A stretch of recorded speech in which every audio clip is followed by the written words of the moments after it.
Thank you, everybody, for being here tonight.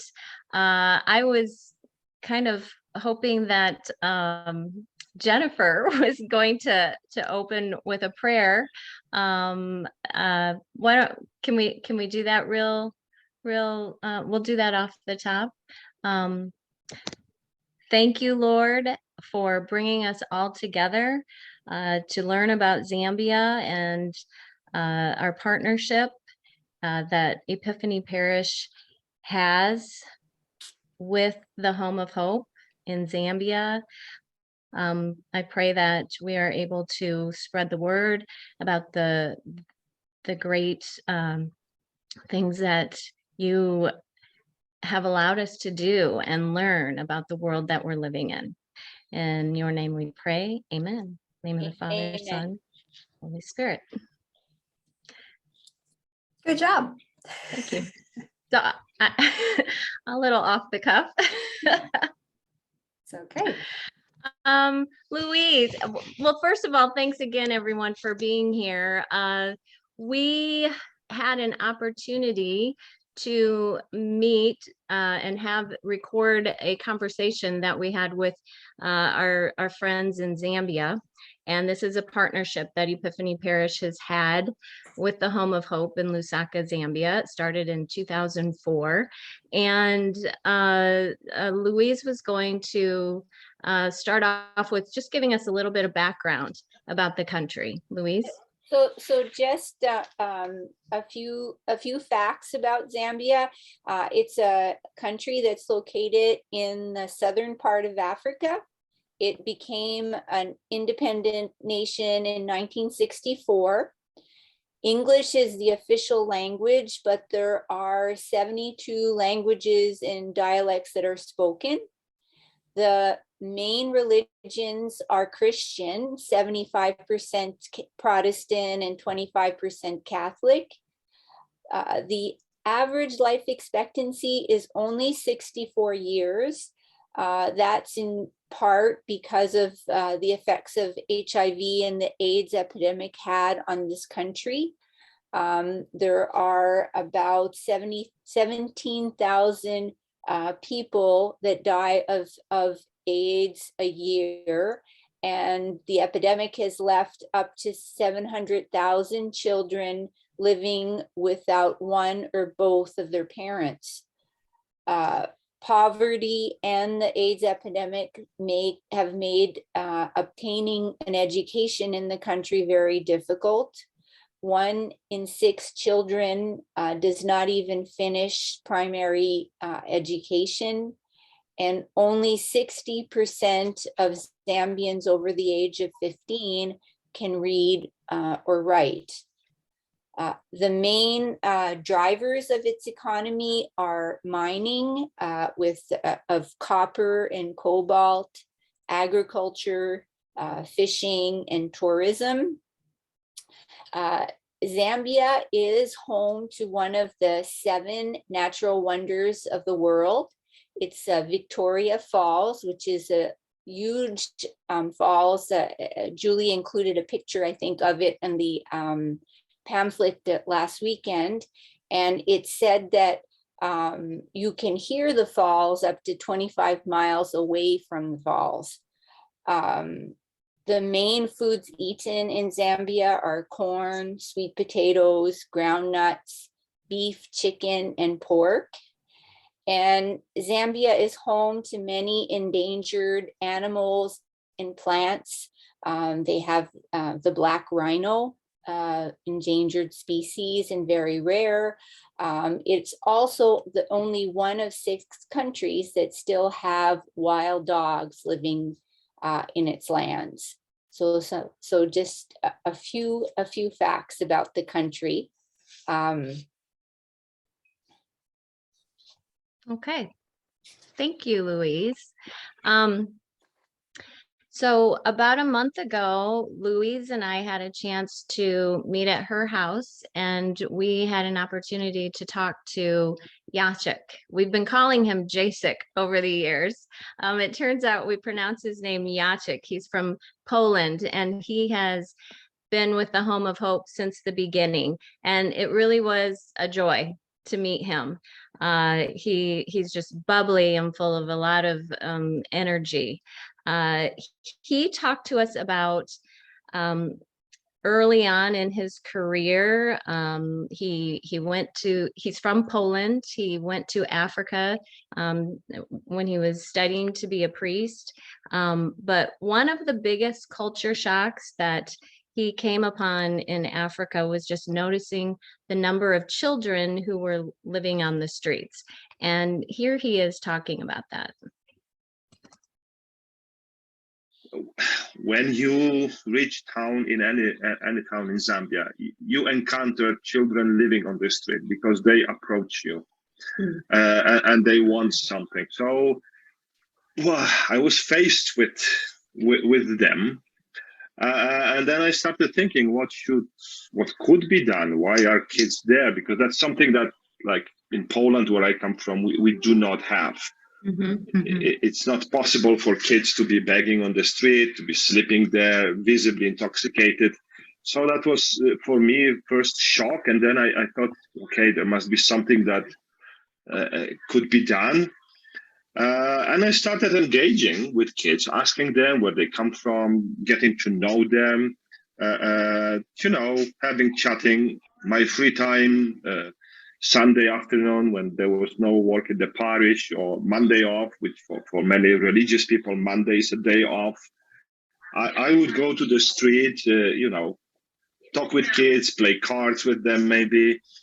Eventually, I attached myself to a facility that was in that town at the time, and started working with kids. I still remember the first boy I ever worked with is Clinton Sofwa.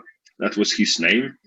At that time, he was 10-year-old. Now he's an adult man, unfortunately still living on the street. But that's how I got involved in work on the street, directly with kids and youth living there. Then I was sent by my wise superiors for 1 year to Nairobi in Kenya for studies. But it didn't work. It turned out that the course that I thought will be good for me, it was like for, really people who just graduated from high school.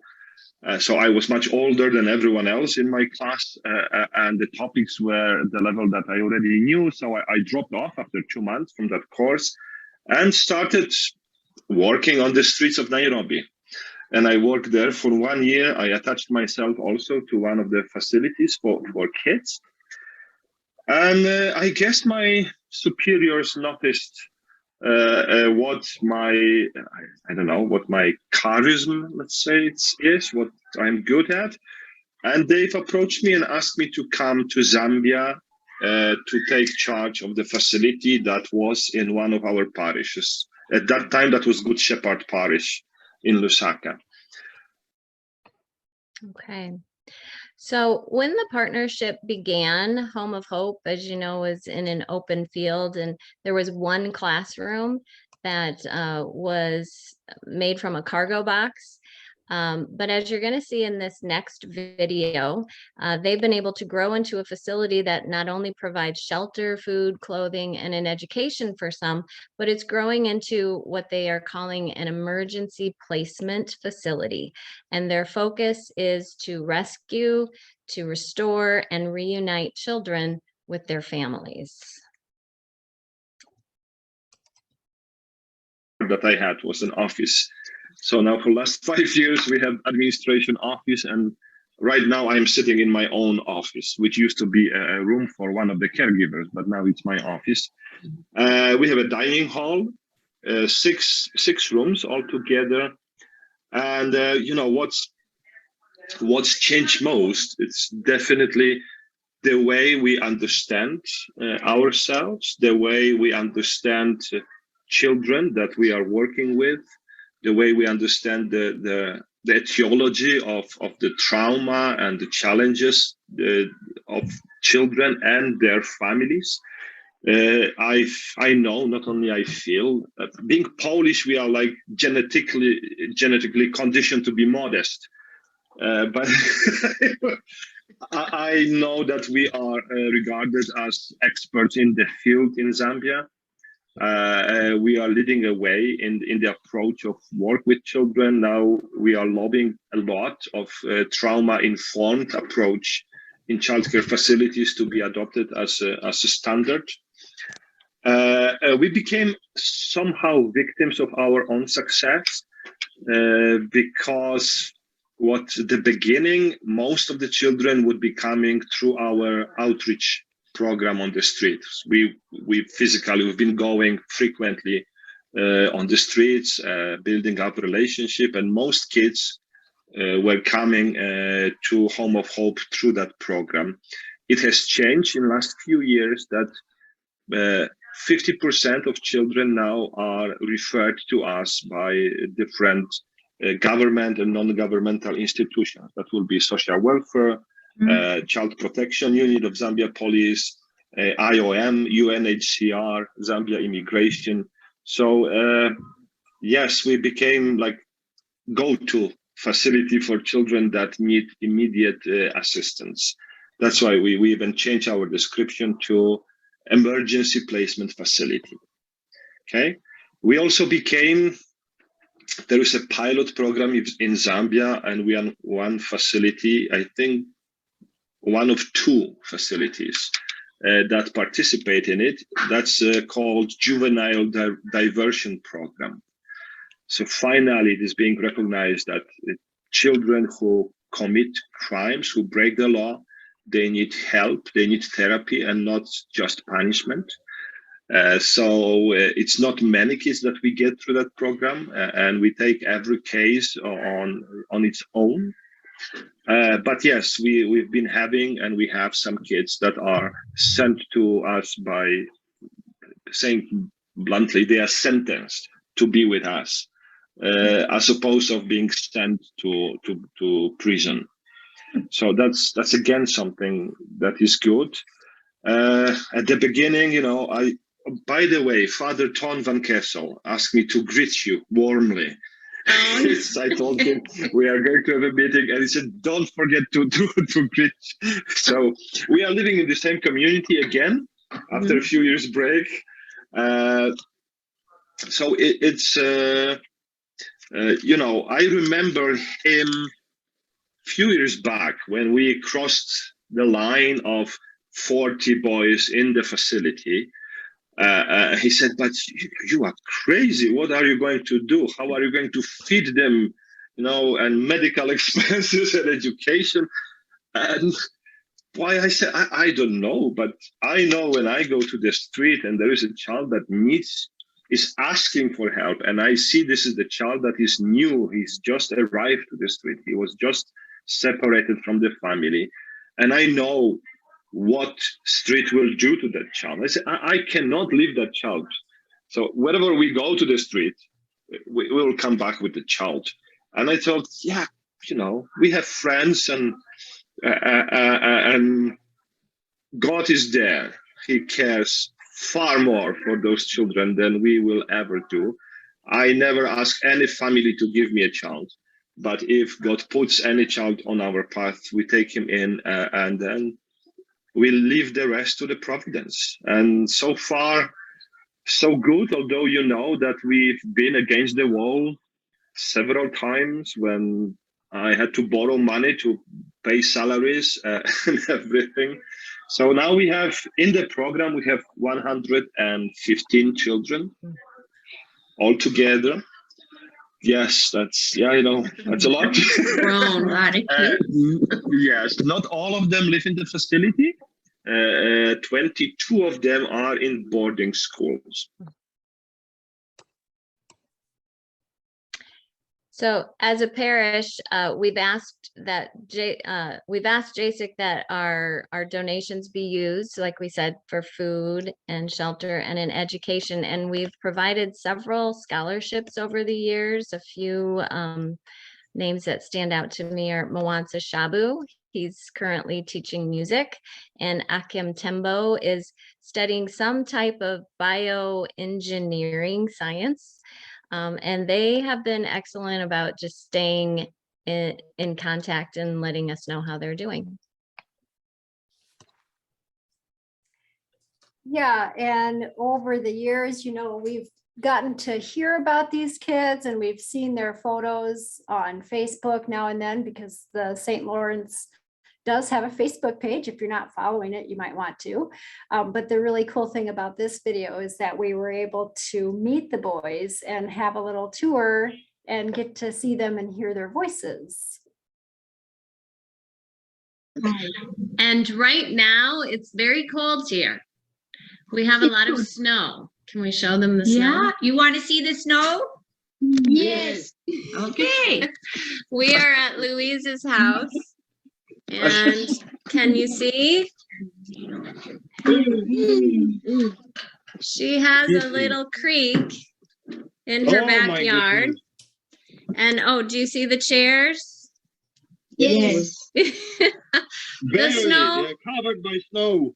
Yeah, the snow will be gone hopefully in a couple of weeks, and then it will get very muddy.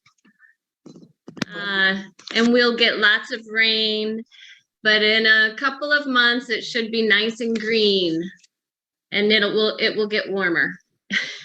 Mhm. Have you ever seen snow? No.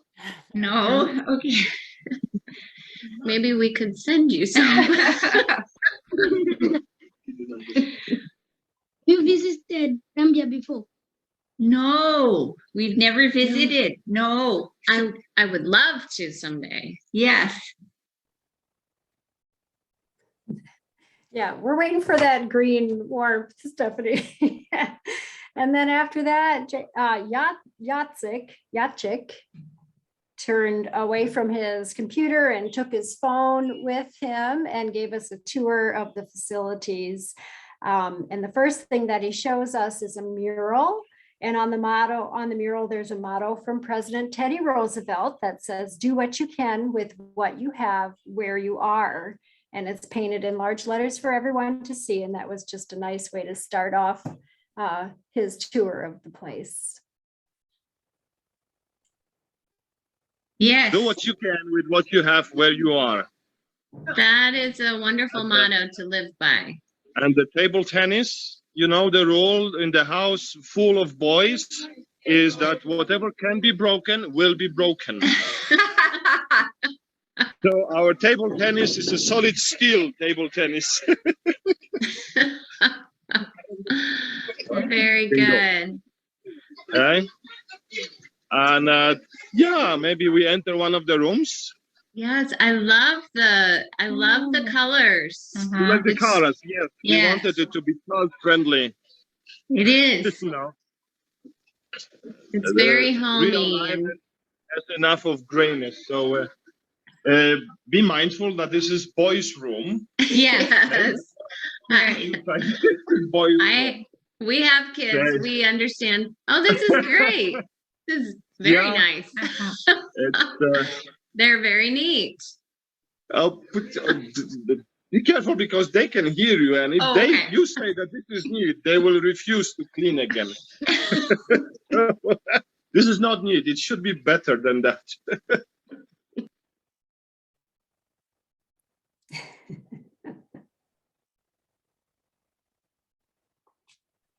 So then we had a tour of their kitchen. This is our stove. Wow. That's our stove. That's how we cook. What's cooking now? What's cooking now? Open the pot, Jonathan. Jonathan is the cook today. In the evening, boys, it's still water, but we will be cooking what is called nshima. Nshima is a staple food here. What is here? Hey, that's what we had And last night. Soya beans meat. So it's like I wish I could vegetarian smell it. meat. Uh-huh.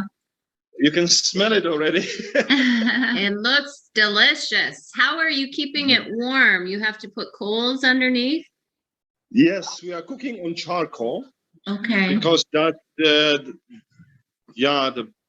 the only really affordable thing that we can have, charcoal. Like most of Zambia, electricity is very, very expensive. You know, to cook on big electric stoves is impossible. You would have to sell half of the children somewhere Don't do And that. then gas is not safe enough. Because one thing here is that boys are required to cook themselves. And we want that to be as close to what they do at home as possible. Okay? So most kids, most families use blazers with the charcoal, the way we use it. It's familiar. So when they learn how to cook here, when they go back home, they already know what to do because they find exactly the same thing. Mhm. Yes, Makes and boys sense. also after Yes. cooking, of course, they eat, and then they have to clean the dishes, and that's the area for cleaning dishes. It's for everything. And then after that, they took us into another dorm room, and they really use every bit of space that they have, as you can see in this video. Funding for those rooms. Let's enter to one of the rooms. Yes. Okay. Oh, They look pretty similar, all of them. yes. It's again, a few years ago, we constructed solid steel triple bunker beds to make it sturdy and indestructible, and also have some more sleeping space for boys. Okay. Yes, I can Okay. see you're making use of all of your room. Yeah, we have literally used every inch already of our place. So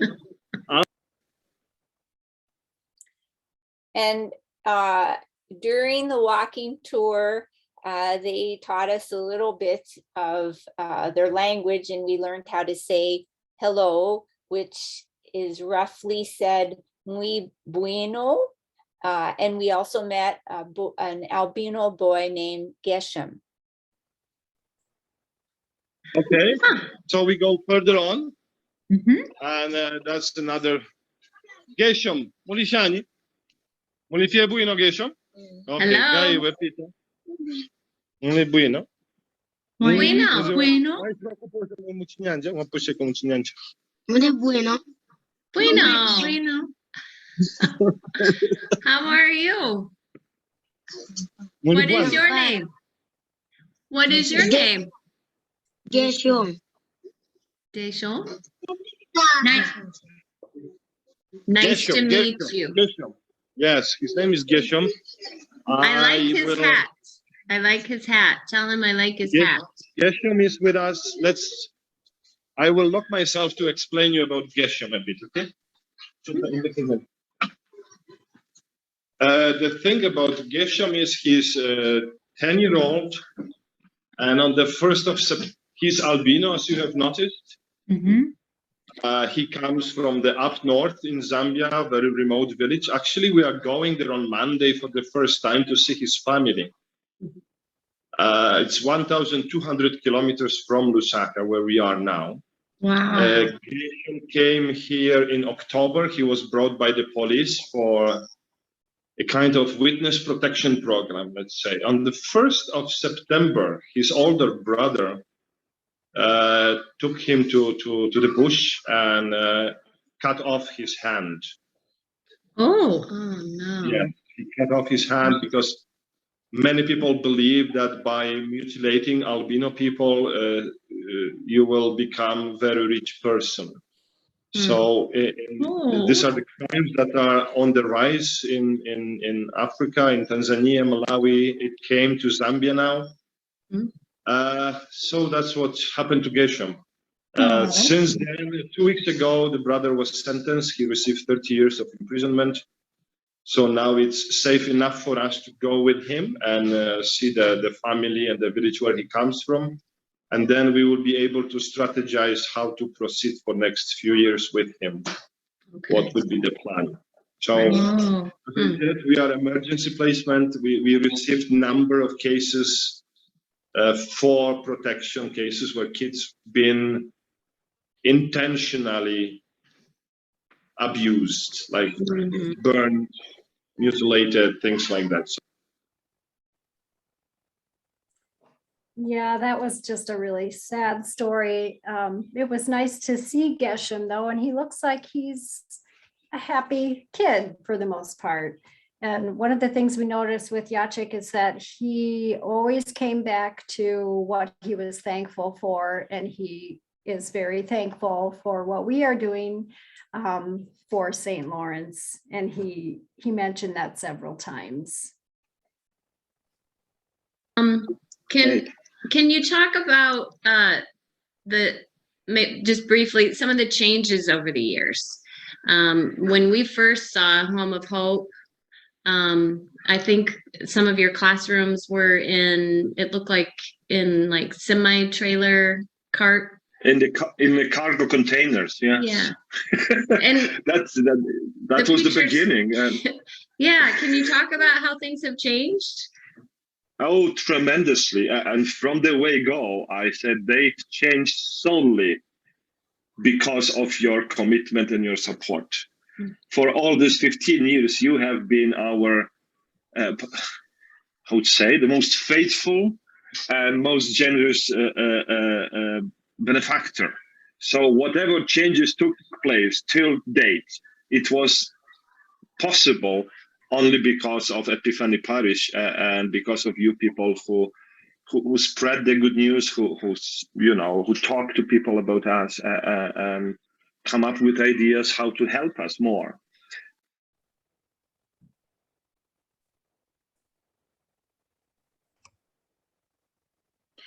So over and over, that was one thing Jacek just really expressed, was his gratitude toward Epiphany Parish.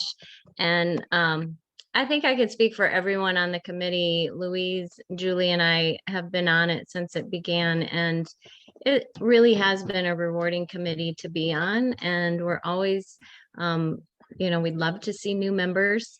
Our first appeal, we were kind of hoping for any type of response from the parish, and we ended up that first year raising more than $20,000. And it's just been amazing what our parish and how how they've really just really become a part of the program. And we talked to Jacek about how our funds are not what they used to be, but we give what we can. And again, I just want you to hear from him how grateful he is. Let me find that video for you. It's number 11. There it is. We do have our annual appeal. We will continue with that, and just keep the faith that we'll continue to send you what we can raise. I have no doubts about that, Stephanie and Louise, because you've been faithful to us and supporting us quietly for over 15 years. So I do not have any doubts about where your heart is. I do believe, and I truly believe, like, that's what I've borrowed from Mother Teresa of Calcutta. I think God cares far more, and he will put good people in our path and in your path. And yeah, as long as there is a need for the service that we are and you providing, something will come up. I don't have the answers. You don't have the answers.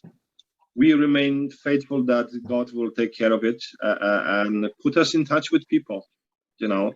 What we can promise, what you have seen around, that whatever is offered, we do whatever possible, that everything goes towards the benefit of the children and their families. And I've been sending you our statistics. Over the years, there is close to 1,000 families that we were working with.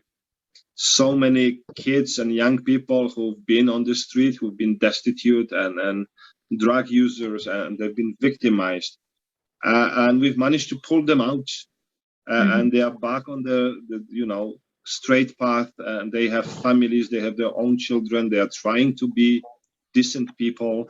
So what else can we hope for? Yeah, you really get a sense of his personality. He is so humble, but you just feel how loving he is and how much he loves what he does. And he's not doing it for money, like you said from the beginning.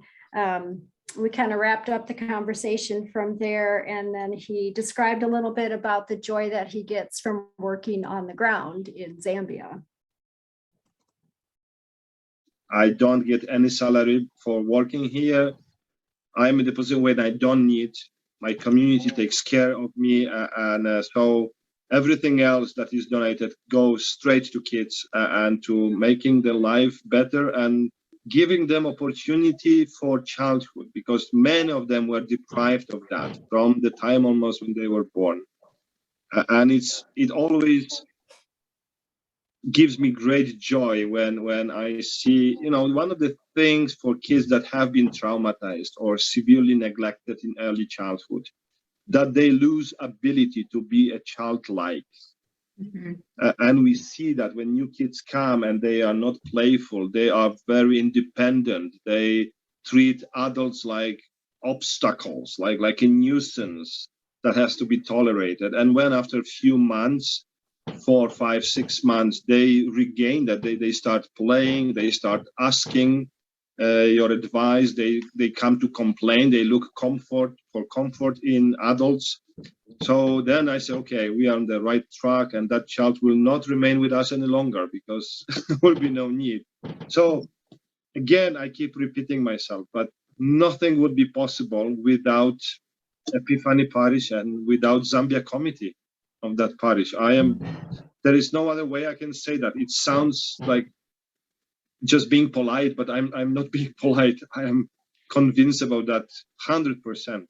Well, you're doing all the work. Yeah. And I feel like we have gained so much just from, watching and seeing what you're able to accomplish. And thank you. Yes. Well, together we can. Okay. Yeah. Together we can. All right. Yes. I hope we can talk again in the future. This was wonderful. Now that we have learned how to use it, I hope so.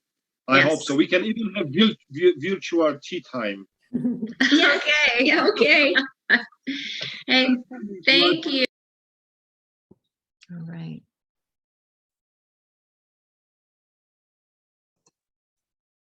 So that's what we have for tonight. Like I said, it's a great committee, and we're always welcoming people to come. It's not a committee that takes a lot of time. I would say we probably meet 4 or 5 times a year. We have our appeal in November, and always looking for ideas of trying to bring attention. So if you have groups or ideas with the schools, maybe we could get kids involved. We're always open to ideas. Any questions or comments?